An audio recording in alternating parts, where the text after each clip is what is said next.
Hello and welcome to this episode of the Worship Band Builder Podcast, where we are working with you to lay the foundations for skillful worship. I'm Eric Roberts, and I'm joined by my lovely co-host, Emily Roberts. Thank you. And today we're talking about... Planning ahead. Planning ahead. And in honor of planning ahead, I prepared some quotes about being prepared. Oh, I thought that's you'd enjoy serious. That's real serious. Yes, no, well, these are inspirational. These are good. So, and they're by very famous people. Should I let you guess who said them before I tell you who said them? Ben Franklin. The first one is actually from Ben Franklin. Whoa, no way. There are two on here from Ben Franklin. The first is... That was a total guess. That was it was a good guess, because the first one is, by failing to prepare, you are preparing to fail. Sounds like me my whole life. That's good, isn't it? That's a good Yeah. one. Where's my other one? Benjamin Franklin, where are you? I know you're on here again. Yeah. Here. An ounce of prevention is worth a pound of cure. Have you heard both of those before? Yeah. I had heard both of those before. Now, this one I had not heard. Would you like to guess who said it before I tell you what it is? Barack Obama. Barack Obama is not on this list. Okay. So you can narrow it down that far. Give me 6 hours to chop down a tree, and I will spend the first 4 sharpening the axe. Johnny Appleseed.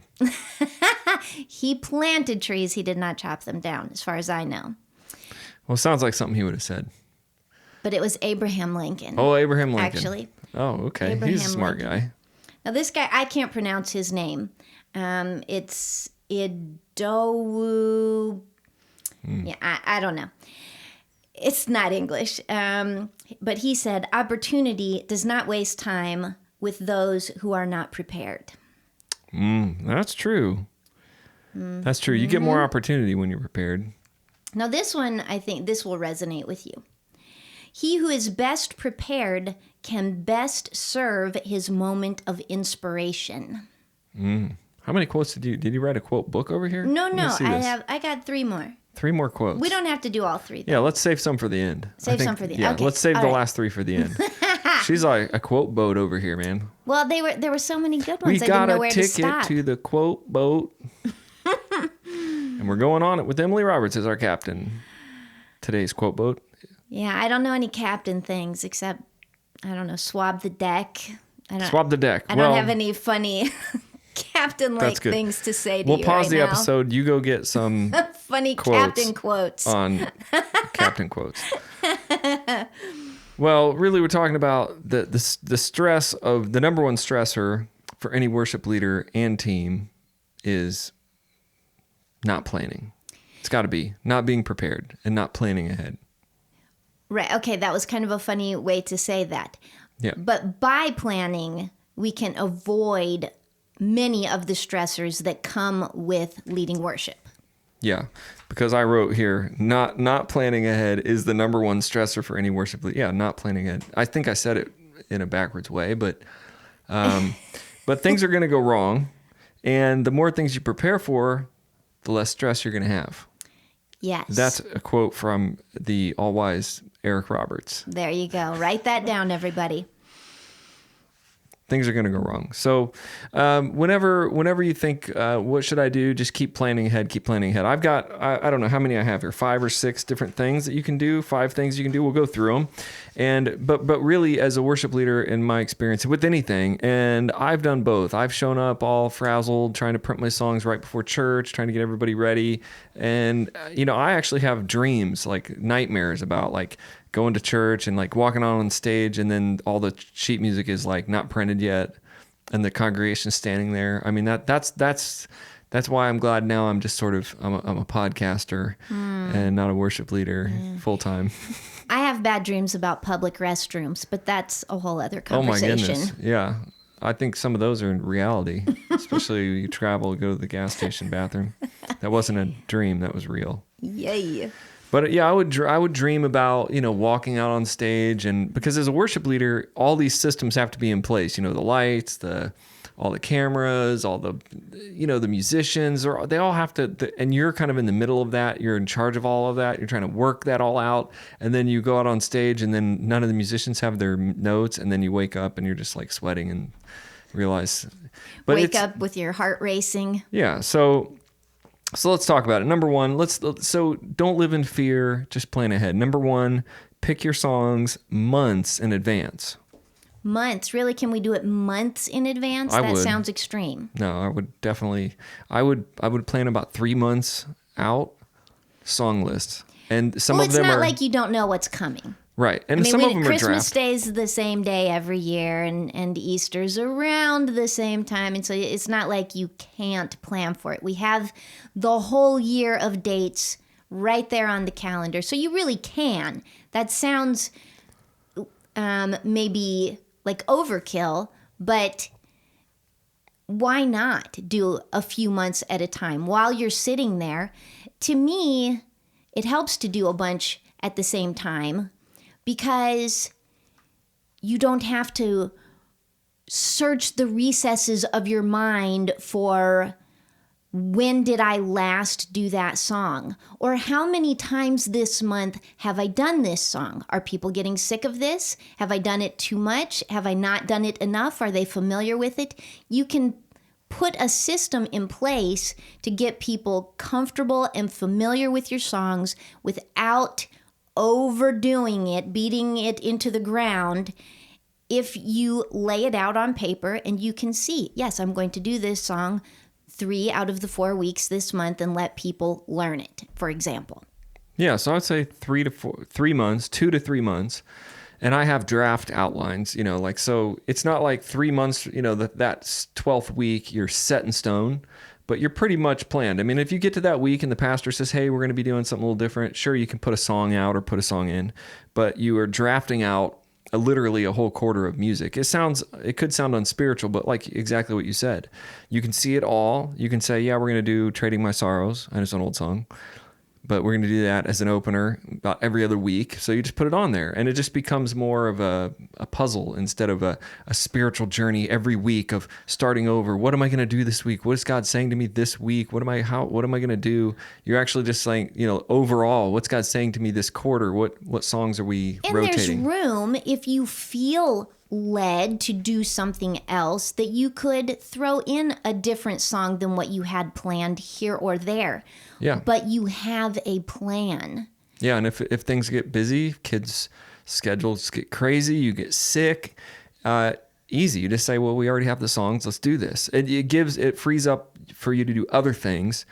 Every week, if you're starting at 0, trying to plan the songs for that next coming week, and it's a mess. Also, if your pastor's not scheduling his sermon series way out, then you're still going to plan yourself, and you're going to say, well, if he picks grace or picks mercy, whatever, we have to change the theme. We'll add a song for offering that's on that theme, But in general, I did marry my songs to the sermon some, but because I work with a lot of pastors that were not as ahead planning as I wanted to be, I would just plan out and I would just adjust as I go. Well, the other thing about planning ahead is that when you plan ahead, it lets the rest of your team also prepare and plan ahead. You can give them a whole song compilation. Number 2. That's my number 2. Okay. She's going to number 2. All right. Go for it. Go for it. Number 2. They have the opportunity to be listening to those songs, to be practicing them at home, and to come to your weekly practice already prepared to play. Yeah, so give song list, Spotify, iTunes playlist months in advance, and that's so that they can do just what you said. That's number 2. You're ahead and they're ahead. So now they're not showing up that week going, oh, I just learned that we're going to do this new Chris Tomlin song. I've never heard it before. They've actually been listening for months to that song, knowing, hey, that has a really hard drum beat, so I'm going to practice extra. I mean, it's going to help them. As a musician, I'll listen ahead and I'll be like, oh, that guitar solo, that's a little different. I'm going to make sure I listen to that over and over. And for me, I listen in the car, I listen everywhere. And, somebody asked me once, because I could pick up songs pretty easy. I'm just kind of natural at that. But it comes through listening. So they would say, how do you learn all these songs so fast? And really what I was doing is listening to them all the time, like every day, all the time. So when I get to the song, I'm like, well, yeah, I've listened to it 300 times. I know that melody. It's not like you're just going to hear it once and play it. So there's a trick to making it look easy.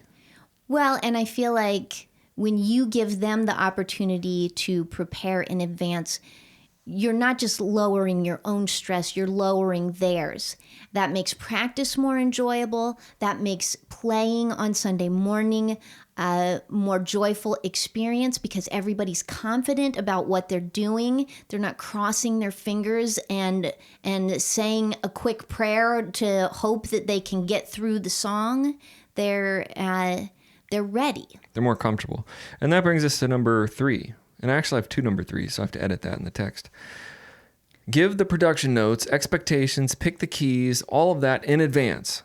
Okay, so not just give them songs, but give them chord charts, notes, keys. Hey, so-and-so female singer, you're going to be singing, Enough by Tomlin. Okay, you're probably going to be singing this song. Those things ahead of time. So if you know you have a lead singer and you're introducing new songs, you can tell them months in advance, hey, I hear this song being one that you're going to sing. Here it is. And it makes it, like you said, easy to practice. It gives them a chance to succeed.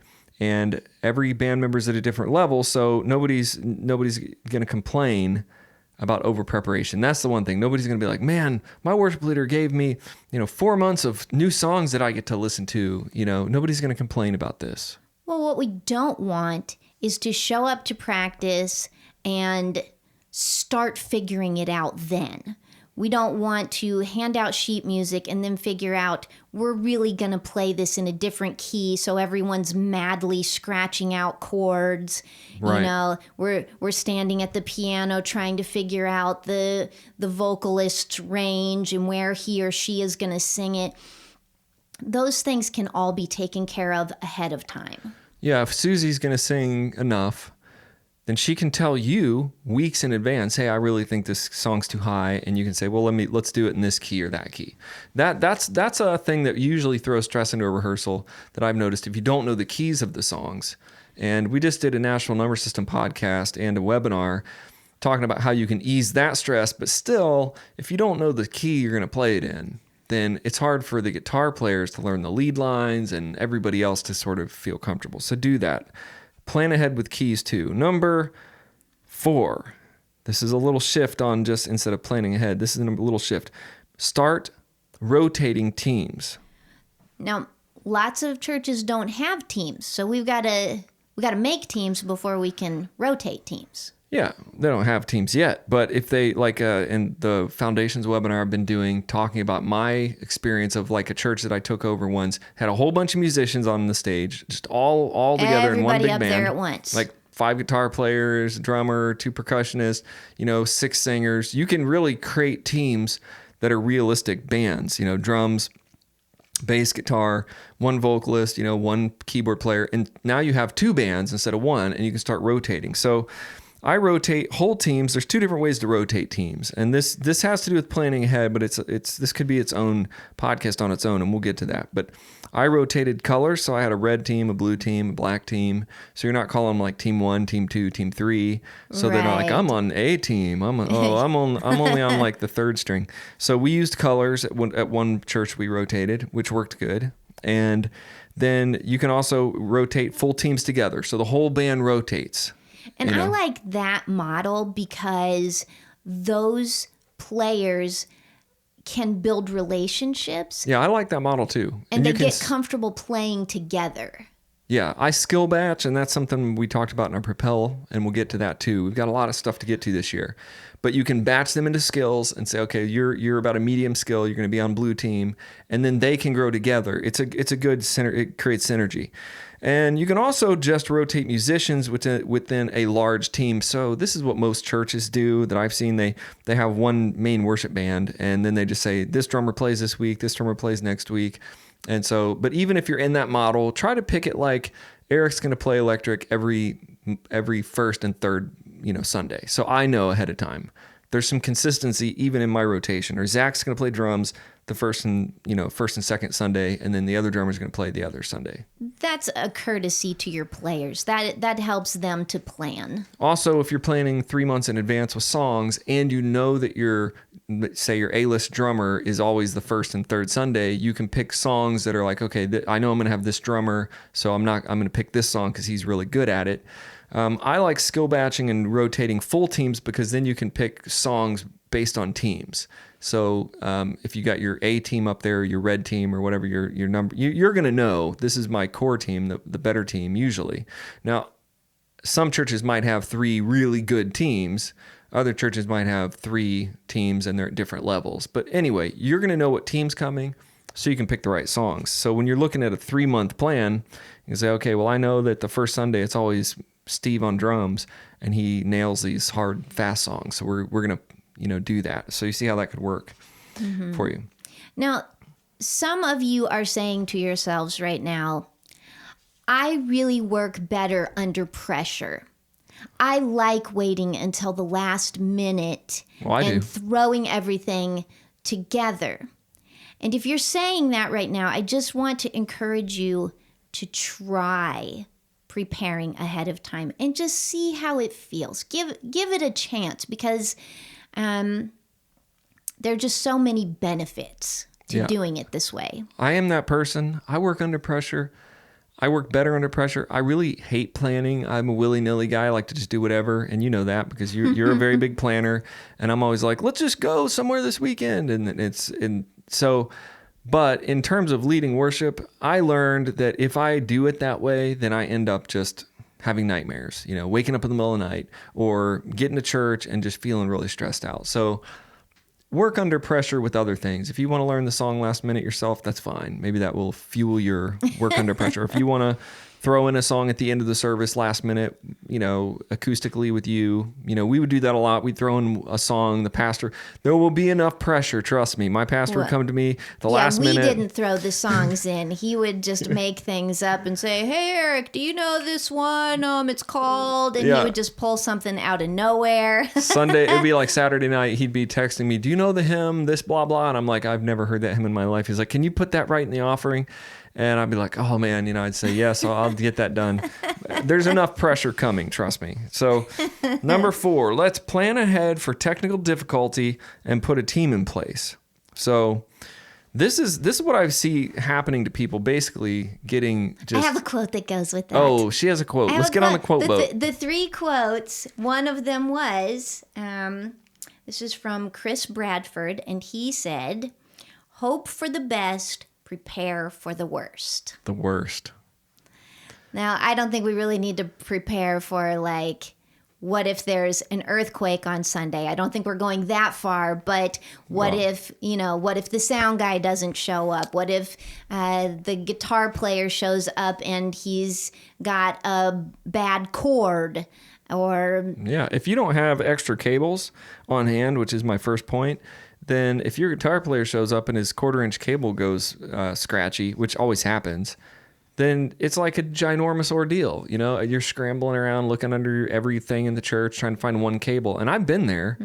It's like, we don't have one more cable, so you're stealing it from another thing. And that's why I put on have batteries ready for all the microphones. Have extra cables on hand. I mean, seriously, just buy some new 1/4-inch cables, XLR cables, the mic cables. Have a couple brand new ones just in a box, just sitting there. And because they're going to break, Have a plan B and know what's going on in every area because you are the leader. And that's one thing that I've seen some worship leaders, they don't really know what's going on. They just do whatever. They're going to go lead worship, but then they're not really sure what's happening over here. I was a lot more involved. Hands-on. So if you're the worship leader, you should be knowing who's running sound. You should be knowing who's doing all this because you're going to be the one standing on the middle of the stage when no lights come on and when the sound starts squealing, and it's going to look like your fault, right? It's going to look like your fault even if it's not your fault.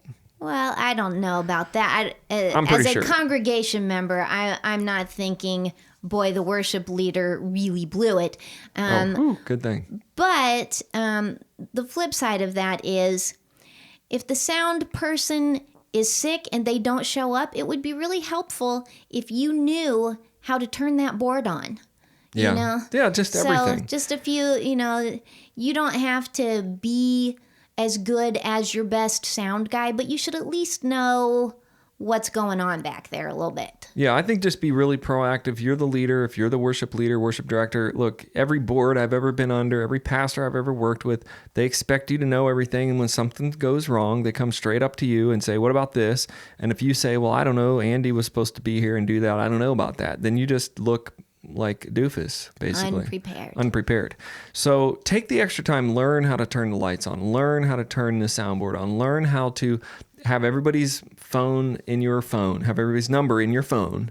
You don't have to learn how to do that, but if you just go ahead and do that. Yeah, just put their numbers in your phone and have a plan B. Know what's going on. I do think it is, and I have a video. I never published it, but it was like basically it's all your fault, the worship leader. It is your fault. In my opinion, if you're the leader and something is going wrong, it is your fault. That's just my leadership style, and most leaders will tell you, it's on you. You better know what's going on. You better have a plan. And pastors, especially if you're in a paid role or if you're in a role where they think you're the person leading this ship, then I do think if it goes wrong, then it's pretty much your fault. You should have known, and that's probably why I would have nightmares, because I would always feel responsible for all of this stuff, and you should too.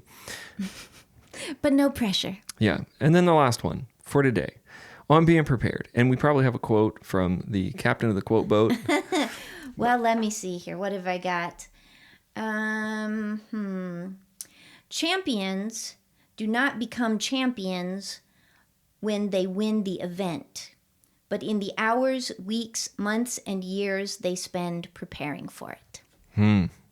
That's good. Alan Armstrong. Prepare.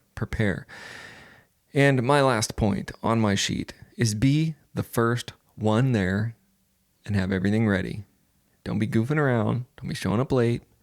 Don't be acting like somebody else is going to get it all done. Take leadership. Take preparation seriously.